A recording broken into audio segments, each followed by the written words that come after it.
Have you ever looked around at a crowded room or scrolled through social media and felt a profound sense of disconnection? It's not because you lack social skills, but because you often find it hard to relate to the superficial games that dominate modern interaction. It is a common misconception that popularity equals success and that a packed social calendar means you are living your best life. We are conditioned to believe that if your phone isn't constantly buzzing, there must be something broken inside of you. But what if the exact opposite is true? What if your small circle, or even your solitude, is not a symptom of failure, but a clear indicator of an uncommon psychological profile? Today, we are going to flip the script on what it means to be a loner. We are exploring the idea that having few or no friends often signifies that you possess a set of elevated traits that can be difficult for many people to understand. We are going to dive deep into 7 specific characteristics that define the solitary, high-standard personality. We will talk about why your intolerance for drama preserves your focus for greatness and why your need for authentic connection can be intimidating to those who hide behind masks. You will discover that your independence is actually a strength that allows you to self-regulate and grow without needing constant external validation. We are going to discuss the visionary mindset that often requires isolation to incubate big ideas. You will learn why your ability to detect dishonesty makes it hard for you to maintain convenient friendships. We will also touch upon the intellectual depth that makes small talk feel physically draining to you. Finally, we will explore why you might feel out of place in a generation obsessed with trends. By the end of this video, you won't just accept your solitude, you will understand its value. You will realize that you are not alone because you are weird, but because you are rare. So, get comfortable and open your mind, because we are about to validate your entire existence. Number 1. You have a zero-tolerance policy for superficiality. Here is the trait that gets misunderstood the most, often making people think you are arrogant when you are actually just selective. The first rare trait is an inherent difficulty in engaging in meaningless, surface-level interactions. For many people, chatting about the weather, the latest celebrity gossip, or what happened on reality television is the social glue that holds relationships together. But for you, these conversations feel draining and empty because your mind naturally craves substance. You often find yourself zoning out when the conversation lingers on things that don't matter in the grand scheme of life. It isn't that you think you are better than anyone else. It is simply that your brain is wired for depth. You want to talk about personal growth, dreams, fears, and the complexities of human psychology, not just fill the silence. Because a large portion of social interaction is built on small talk, you naturally filter out a significant percentage of the population. You would rather sit in silence than pretend to be interested in something that feels performative or trivial. This selective nature immediately shrinks your pool of potential friends, but it ensures that the ones you do have are capable of meeting you in the deep end. You likely value authenticity over politeness, which can sometimes be perceived by others as being cold or distant. When you ask someone how they are, you actually want to know the truth, not just the polite auto-response. Many people are not ready for that level of raw honesty, so they drift away, leaving you with only the few who are brave enough to be real. This trait also means you tend not to maintain friendships that are based solely on proximity or convenience. Just because you work with someone or live next door to them does not mean you feel compelled to be their best friend. You require a genuine connection, a resonance of values and intellect that is admittedly hard to find. You have probably tried to fake it in the past, forcing yourself to attend parties or engage in group chats, only to feel lonelier in the crowd than you did on your own. That feeling of isolation while surrounded by people is your intuition telling you that you are operating on a different wavelength. You have learned that protecting your peace is more important than expanding your contact list. Your circle is small because you refuse to fill it with placeholders who do not add value to your life. You understand that your mental bandwidth is limited, and you are careful about where you invest it. Every superficial interaction feels like a leak in your battery, so you plug the holes by limiting your social exposure. This refusal to settle for shallow connections is actually a form of high self-respect. You know what you bring to the table: loyalty, depth, and genuine care, and you are hesitant to offer that to people who only want a surface-level buddy. You are holding out for the rare connections that actually spark something real. People often mistake your selectivity for shyness, but in reality, you are just an observer waiting for a worthy conversation. You are constantly scanning the room for someone who looks like they also struggle with the small talk. When you find that person, you are the most loyal and engaging friend they could ask for. It's not loneliness, it's quality control.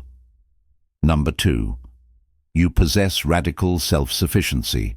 But here is the hidden upside that makes you powerful. You don't need anyone to complete you. The second trait that defines you is a profound sense of self-sufficiency. While many people rely on their social circle for entertainment, validation, and emotional regulation, you have learned to source these things from within. You have become your own best friend and your own source of stability. This independence can be intimidating to others because it signals that you do not need them to survive or thrive. People often bond over mutual dependency or shared complaints, but you don't really fit into that dynamic. You don't call people just to kill time. You call them because you genuinely want to connect, which changes the entire nature of the friendship. You are likely comfortable doing things alone that others might be hesitant to do without a partner. Going to the movies, eating at a restaurant, or traveling solo often feels liberating rather than scary. This freedom allows you to move through life at your own pace without constantly waiting for consensus. Because you are self-sufficient, you tend not to tolerate toxic behavior just to have someone around.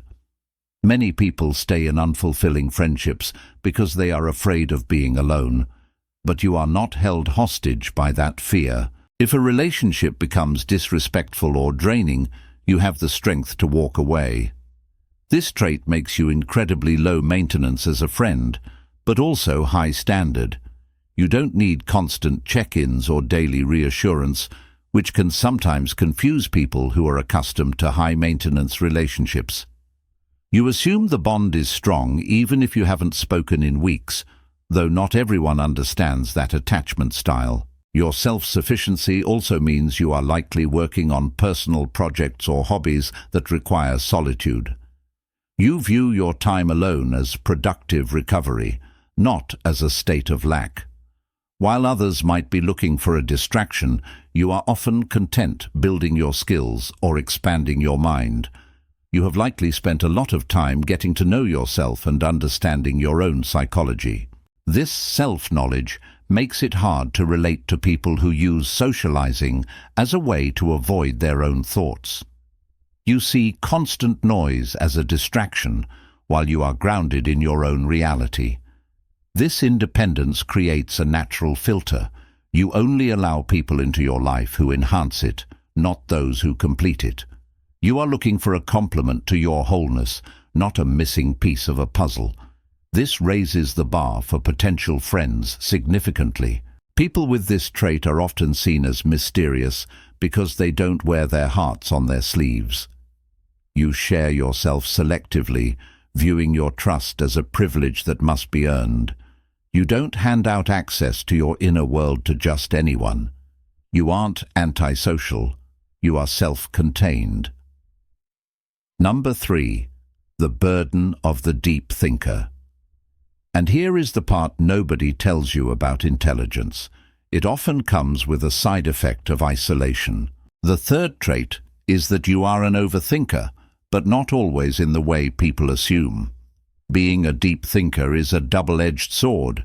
It is a gift, but it is also a heavy responsibility. While others can drift through life relatively unbothered by the complexities of the world, your mind is constantly analyzing everything. This constant processing makes it difficult to just switch off in the way many people do. You find it hard to simply exist in a mindless state, which can make typical social gatherings feel not just boring, but mentally fatiguing. You might be the person in the corner at the party, not because you are shy, but because you are observing the dynamics in the room, because you think deeply. You notice the inconsistencies and the narratives people tell themselves to get through the day. This awareness makes it difficult for you to participate in the polite fictions that often bond groups of friends together. You crave truth, and truth is not always a popular party guest. You crave intellectual stimulation and can feel restless during repetitive conversations or gossip. If a friendship does not challenge you mentally or help you grow, you tend to lose interest. You treat time as a valuable resource, and you dislike spending it on conversations that feel stagnant. This intellectual intensity can be overwhelming for people who prefer to keep things light. They might tell you that you are too serious, or that you need to relax, not realizing that your serious nature is what makes you insightful. You are generally unwilling to dilute your thoughts just to fit in with the crowd. Your deep thinking also leads you to question societal norms, including the way friendships are supposed to look. You don't feel the pressure to follow the herd or do what everyone else is doing just because it is popular. You forge your own path, which naturally leads you away from the crowd. You often find more connection in books, podcasts, or documentaries than you do in random social interactions. You feel a kinship with great minds who share your thirst for knowledge. In a way, you have plenty of friends. They just happen to be authors, philosophers, and creators. This trait means that when you do speak, you usually have something valuable to say. You don't speak just to fill the silence. You speak to add value or share a perspective. People who do not value wisdom might find your silence awkward, but those who do will find it commanding. You are likely a problem solver who wants to fix things, including the lives of those around you. This can sometimes create friction if your friends just want to vent without looking for a solution. You have to learn that not everyone processes life as analytically as you do. You aren't isolated, you are just intellectually selective. Before we continue to the fourth trait, I need you to pause and be honest with yourself for a second. If you have made it this far into the video, it proves something crucial about your character. A lot of people click away around this point, not because they are weak, but because this topic demands honesty, not just entertainment. The fact that you are still here means you are looking for answers, not just a distraction. It means you are willing to face the reality of who you are, even the parts that are lonely or difficult. You are likely part of the minority who values depth over dopamine. But let's be real, this path isn't easy. It often feels like you are speaking a different language than everyone else. If you are still watching, you are likely the outlier in your family or your friend group. So, take a deep breath, acknowledge your resilience, and let's dive into the next trait, because this is where things get even more personal. Number 4. You are highly sensitive to emotional cues. This is why you feel exhausted when you haven't done anything physical. The fourth trait is a heightened sensitivity to the emotional atmosphere and non-verbal cues of the people around you. You likely possess high emotional intelligence, which means your nervous system picks up on tension, anxiety, or hidden aggression much faster than the average person. When you are in a room with emotionally unregulated or fake people, your body often reacts with fatigue. This sensitivity acts as a powerful defensive mechanism that compels you to limit your social interactions. Crowds, loud environments, and chaotic groups drain your mental battery much faster than they do for others. You need significant amounts of downtime to process and reset after intense social exposure. Because you perceive emotions so acutely, you often cannot casually date or casually befriend people. Getting close to someone is an emotional investment. You are naturally cautious about letting the wrong influences into your life because you know how disruptive they can be to your peace of mind. You can often spot inauthenticity from a mile away because a person's words don't match their emotional signals. This built-in radar makes it difficult for you to pretend to like someone when your gut is telling you something is off. While others might be charmed by a charismatic manipulator, you are often the first to see the red flags. This trait often leads to you being the unofficial therapist in your friendships because you understand people better than they understand themselves. However, this can become a one-way street where you give support but receive little in return. You have likely stepped back from friendships where you felt used as an emotional dumping ground. You prefer one-on-one interactions where you can truly connect with the other person without the noise of a group dynamic. Large groups can feel chaotic to you because there are too many emotional variables to track. You thrive in intimacy, not in superficial popularity. Your high emotional intelligence means that when you do care for someone, you love them with deep loyalty. You feel their pain and will do anything to help them. Because you give so much, you have to be careful about who you bestow this care upon. You withdraw from people not because you dislike them, but because you need to protect your own mental hygiene. The world is a noisy place, and your solitude is your way of turning down the volume. You have learned that your sensitivity is a strength, but it requires boundaries. People might label you as moody or introverted, but you are actually just highly observant. You know that you are influenced by your environment, so you are rigorous about curation. You would rather be alone and peaceful than surrounded by people and stressed. You aren't fragile, you are finely tuned. Number 5. You have a strong sense of purpose. This is where the separation truly begins between you and the crowd. The 5th trait is that you are driven by a mission or a goal that feels bigger than your social life. You have a vision for your future that demands focus, discipline, and often sacrifice. While many people are content spending their weekends purely on leisure, you are likely investing that time in your craft, your business, or your education. You understand that achieving meaningful results requires dedication, which often means saying no to invitations. You are not being antisocial, you are being pro-future. You are willing to trade short-term pleasure for long-term fulfillment. This ambition creates a natural gap between you and people who are content with the status quo. It can be hard to relate to friends who have no goals, no drive, and no desire to improve their circumstances. You eventually outgrow environments that are stagnant, which naturally thins the herd of your social circle. Your focus on your purpose can make you seem intense to those who do not share your drive. They might say you are missing out on life, but to you, building your dream is living. You find fulfillment in progress and growth, not just in entertainment. You are likely looking for collaborators and partners, not just people to kill time with. You want to be around those who challenge you to level up, and those people are genuinely uncommon. You would rather be alone and productive than in a group and distracted. This focus means you manage your time carefully. You don't have hours to waste on aimless hanging out. If an interaction is not productive, inspiring, or deeply restorative, you tend to cut it out of your schedule. You often feel a sense of urgency about your goals. This drives you to be selective with your attention. You treat your focus like a limited resource, and you cannot afford to scatter it on things that don't align with your path.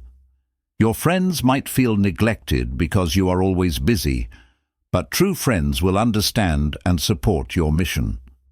The ones who fall away are usually the ones who wanted access to your time without respecting your goals. You are filtering for people who cheer for your success. Having a strong purpose can be a lonely road because the path to exceptionalism is narrow. Many people choose the path of least resistance. You have chosen the climb, and there are simply fewer travelers on that route. You are not missing out. You are zooming in. Number 6. You are an old soul. You might feel like a glitch in the matrix, disconnected from the modern hype. The 6th trait is that you possess the spirit of an old soul, often feeling disconnected from the fast-paced, digital-first culture of today. You might feel like you were born in a different era, valuing tradition, slower living, and classic values over the transient trends of the modern world. You often struggle to understand the obsession with social media clout and fleeting validation. This disconnect makes it difficult to relate to peers who are fully immersed in the modern hype cycle. You might find their concerns trivial and their values confusing. You are looking for a timeless connection, something with weight and history rather than something disposable. You likely prefer analog experiences, reading a physical book, walking in nature, or having a face-to-face conversation without phones on the table. You find the digital world noisy and often superficial. This preference naturally isolates you from a society that lives on screens. You have a perspective that seems beyond your years, which can make it hard to relate to people your own age. You might find yourself getting along better with older people who have more life experience. You are often bored by the immaturity that characterizes much of modern social interaction. You value loyalty, honor, and keeping your word, virtues that can feel rare in today's landscape. When you see people treating relationships as disposable, it creates a sense of alienation. You are looking for the kind of friendship that stands the test of time. Being an old soul means you appreciate silence and contemplation. You do not need to be constantly stimulated by loud music or bright lights. You find beauty in the quiet moments that many people rush through to get to the next dopamine hit. You are likely not interested in the latest viral trends or slang, which can make you seem out of touch. But you are not out of touch. You are just tuned in to a different frequency. You are focused on things that last. This trait can make you feel like an observer, watching humanity from a distance. You see the patterns of history repeating while everyone else is distracted by the new shiny object. This perspective is a gift, but it is a solitary one. You attract people who are also looking for depth and meaning, but these people are scattered and hard to find.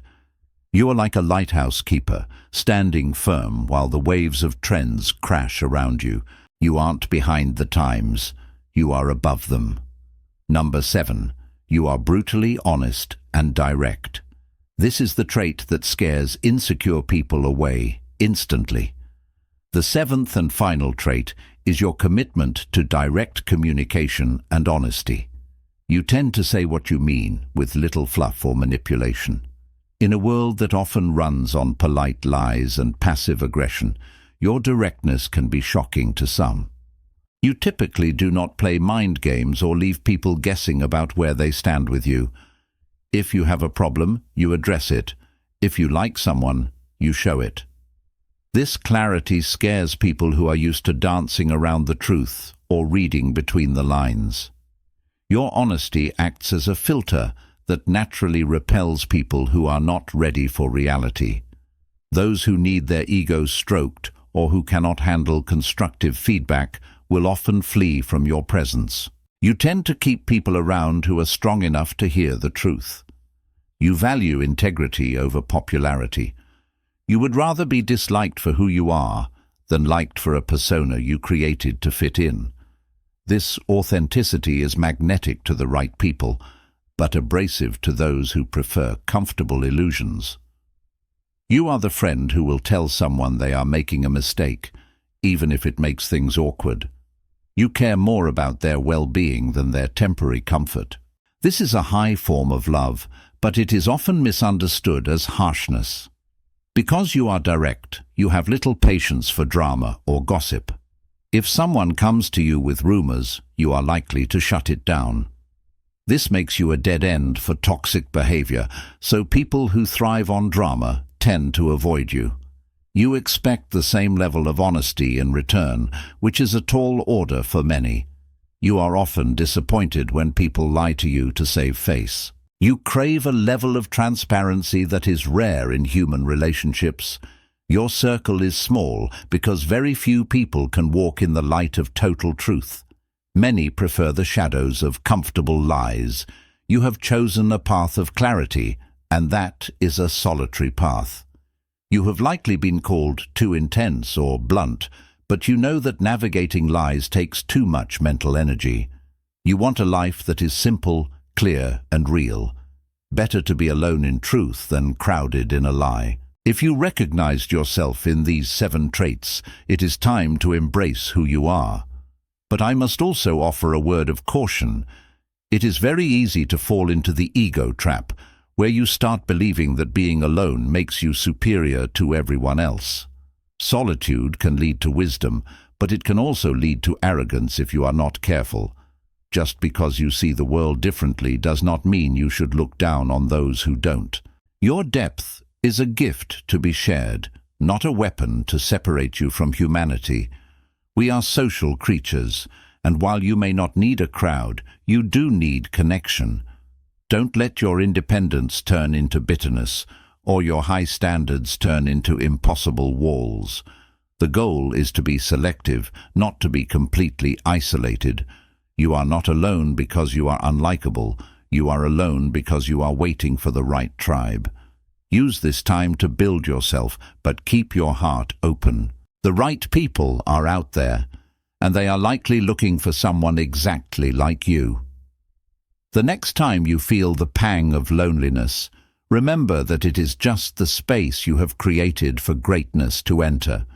You are the architect of your life, and you have chosen to build a sanctuary rather than a circus. Stand tall, stay humble, and keep building. Thank you for watching. If this video resonated with you, please like and subscribe to join our community. You are exactly where you need to be.